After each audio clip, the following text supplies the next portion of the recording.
So let's start. Welcome to the class. Today we will discuss about functional classification of cities. What are functions? Have anyone any idea about functions?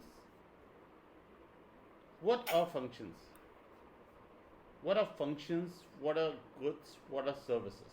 There are three terms overlapping in meaning sometimes in urban sphere. Yes. What are functions? If you don't know the definition, please give an example. Yes, what are functions? Yes.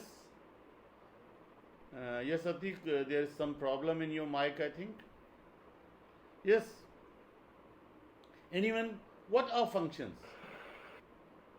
So can we say functions are the different economic activities which urban center is known for? Different economic activities, you're right, but you are partly right because it is not only economic activities. Functions are not only economic activities. Functions can be administrative, functions can be political. Yes? Functions, Yes, sir.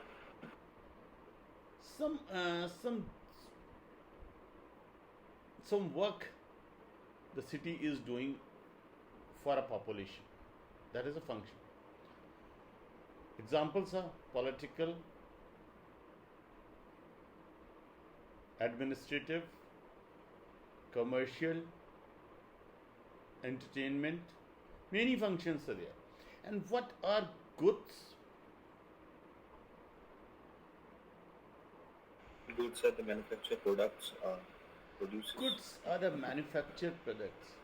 Earlier, goods were tangible, but now the goods are intangible also. Yes, we have discussed it in earlier classes. Yes, there is an element of intangibility and element of tangibility in any goods. So, what are goods? Any example of any good? Yes. Agro-based goods. Yes, agro-based goods. Like any example? Anything manufactured. Rice bag. Yes, rice bag, your shirt, your trousers, your shoes, Yes, sir. Anything and we some use intangible plastic goods bottles. are there. What are intangible goods? Like a package, like a tour package, like education, Insurance. insurance, yes. And what are services? Goods, functions, and services. So very confusing. Can you see the board? Yes, sir. Goods, services, and functions.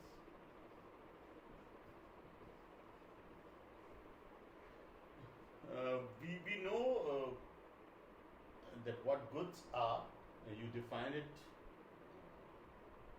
Just you define it. Services, functions are like administrative, political, and commercial, entertainment, liaison function, any function. And what are services? Can you give example of any service? Yes. The insurance is also some banking sector. Yes. What are you saying?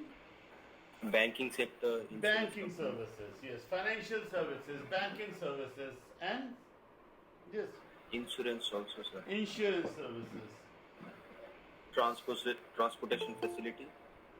Transport services. Okay. Yes, you're right. Uh, Nowadays, food delivery options are also services. Yes, food delivery options are also services. But what they are serving with,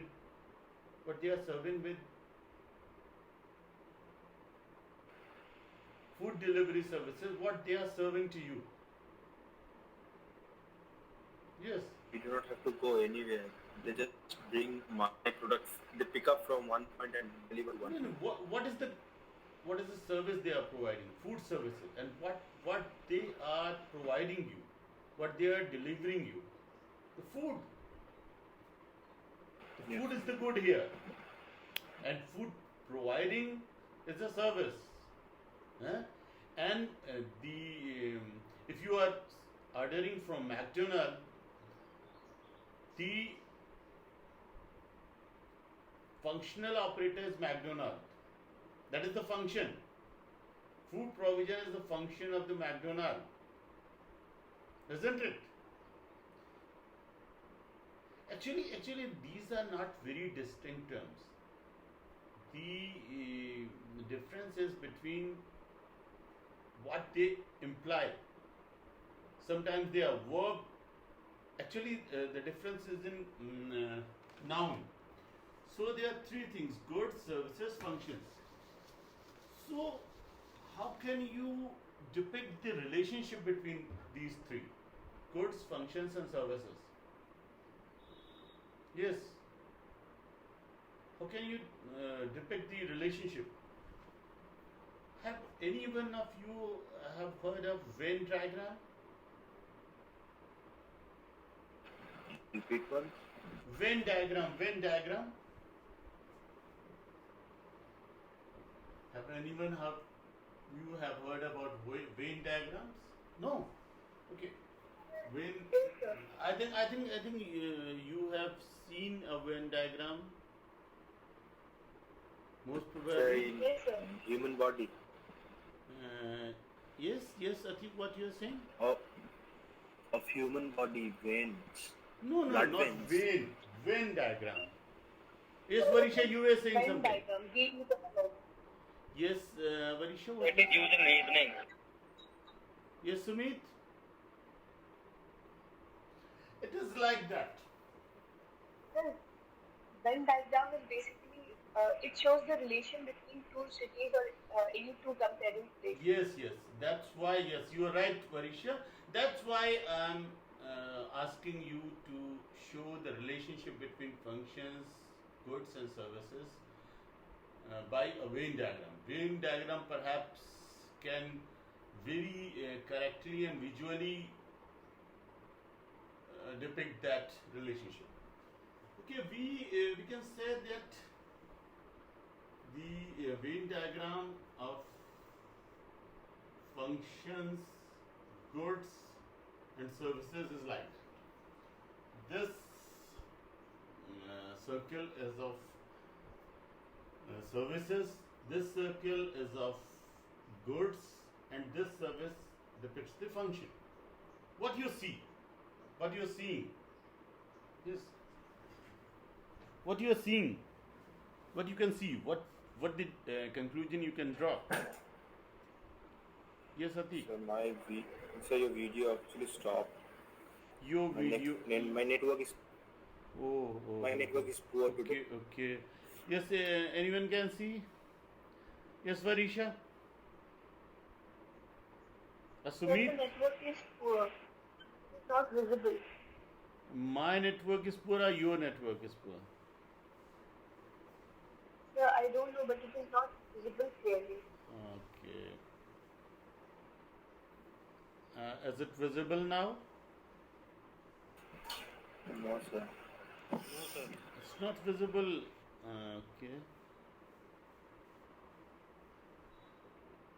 I will make concentric circles.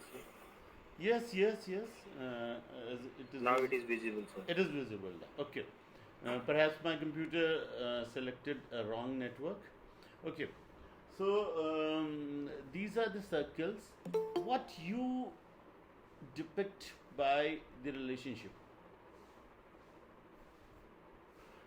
Every sector in this is identical and have correlation with each other. Each sector has some similarity.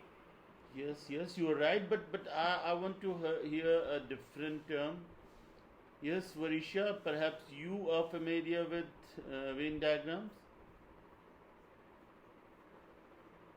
Yes. So it basically the point which you haven't denoted there above the S, it shows the relation that at that point they have certain kind of relation which joins together, maybe. Yes, you are right, Varisha. But I'm trying to highlight is they overlap with each other. You can see it, they overlap with each other. You can see the overlapping. It is the part where all three overlap. Yes. Yes, sir. It is the part where goods and functions are overlapping. Okay. It is the part where goods and services are overlapping. It is the part where functions and services are overlapping. And it is the part where all three are overlapping. What I am trying to highlight is they overlap in meaning. Sometimes they overlap in their implications. So, the meaning of functions, goods, and services sometimes often overlaps. Are you getting me what I am saying? What I am trying to say? Yes. So they overlap in meaning. They overlap in their implications. Okay. They are so overlapping that goods and services are often used together. There is a goods and services tax. It's not a goods tax. It's not a service tax. Goods and services tax. Sometimes their meaning becomes so similar that we use them together. We can here we that is the Venn diagram. We can show the relationship between two classes or two functions or any two. That is the mathematical derivation, and they can be solved actually. I have drawn a rough diagram only to show the meaning, a schematic representation that is called, but they can be solved mathematically further. Okay, we are not going into that detail. So here we are mostly concerned with functions of the city. So we are talking about functional classifications of the city. I have shown you because sometimes we are confused with functions, goods, and services. Goods can be functions, services can be functions. Mostly services can be functions. Okay, goods can be functions too in some cases. So functional classification. So what the functional classification of cities is? Can you tell me? Yes. What we mean by a functional classification of the city? Yes. Classification of different functions are, as you No, mentioned, it's not the administrative. classification of functions. It is the classification of cities on the basis of functions. Okay, so that means the prime The function prime of the function, yes, the prime function of the particular city that will be classified into that heading. Like you can say that Aligarh is an educational town. The prime function of Aligarh is is to provide education. to provide education. But if you look more closely, I may be wrong. That impression may be wrong.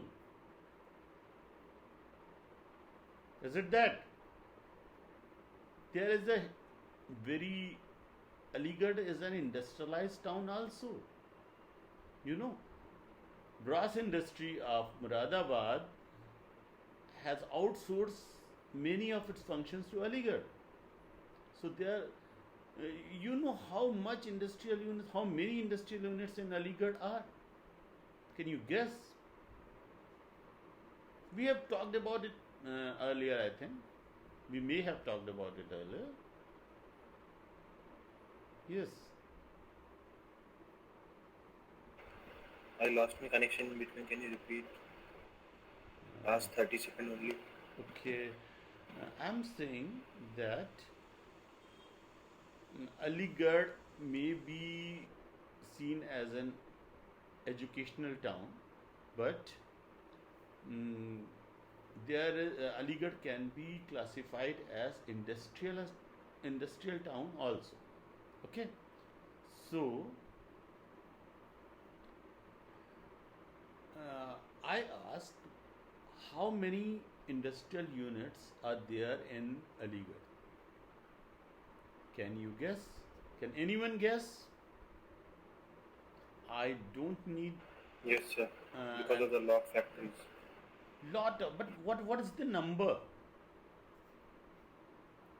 Can you guess what is the number? 3,000 plus. Yes, 3,000 plus. It's more than 3,000 or 4,000 around. So Aligarh may be classified as an industrial town. Okay. Or Aligarh can be considered as administrative town also. Yes, sir. District headquarters. Yeah, that's a district headquarter, and it is a commissionary headquarter too. So it can be classified into an administrative town also. So that is the problem in classifying the city. It's very easy to say that the prime function is this education or industrial. Actually, it depends on to whom the question is being posed. If you pose the question to a person related to lock industry, he will say that Aligarh is an industrial town. If you pose the question who is involved in education or concerned with education, he will probably say that Aligarh is an educational town, isn't it? Or if you pose the question, a person involved in administration of the city or district or commissionary, he will say that Aligarh is the district headquarter or commissionary headquarter. So, to whom, what criteria you are implying, and what to who the respondent is, and what method you are implying.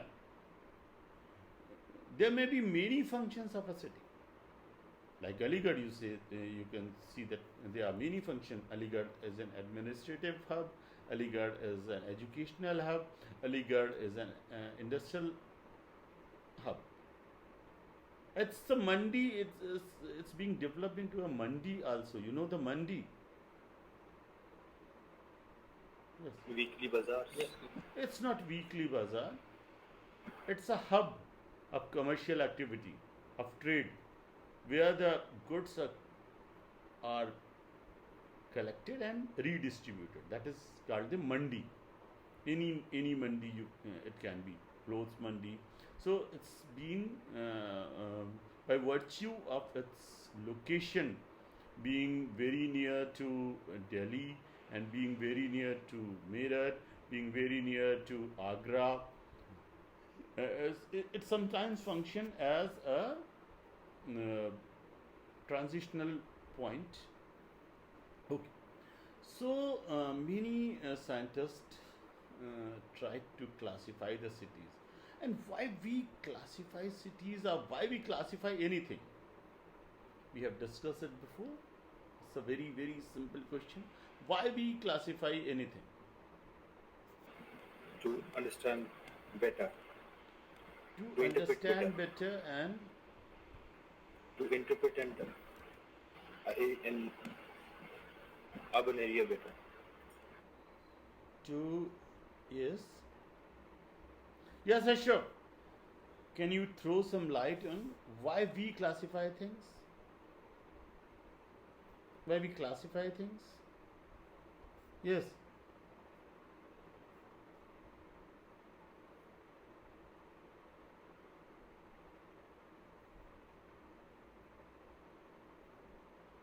Yes.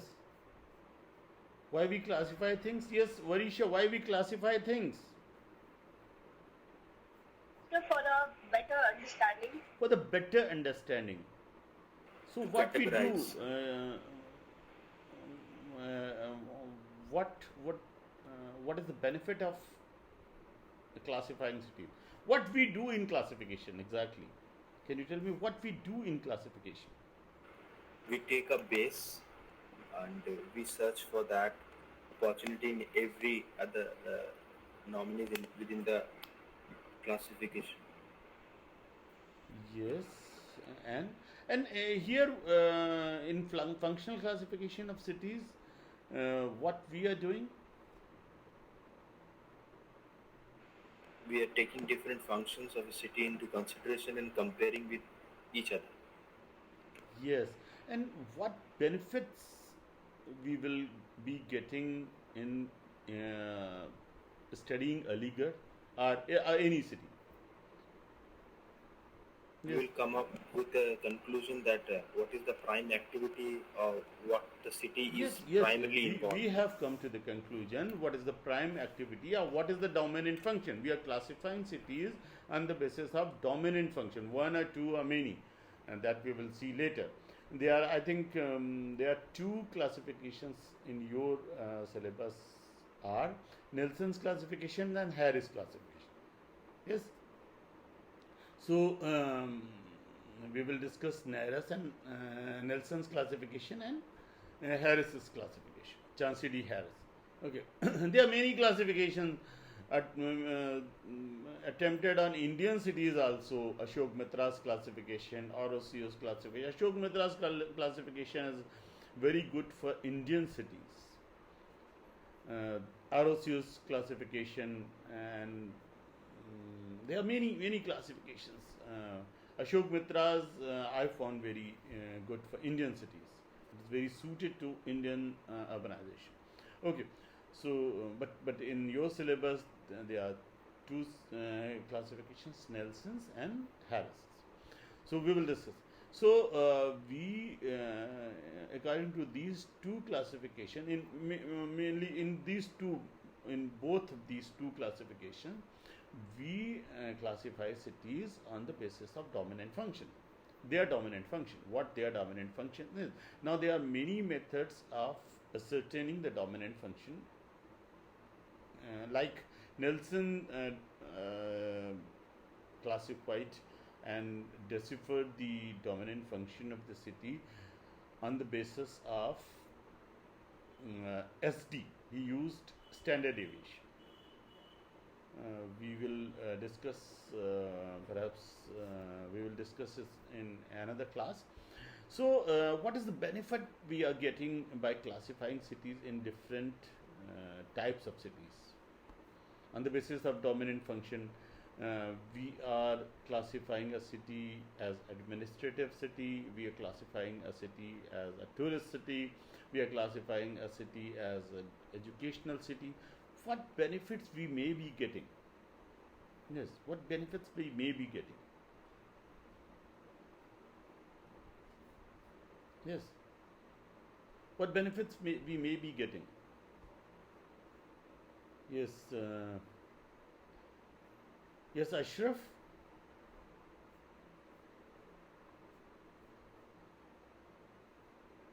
Yes.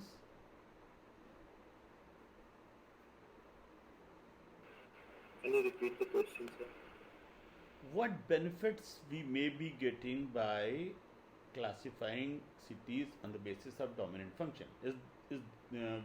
Will there be any benefit of classifying the cities on the basis sir. of dominant function? Yes. So in national and central, in national and state level, different planning and Yes, development. exactly. What I was trying to highlight is it is very beneficial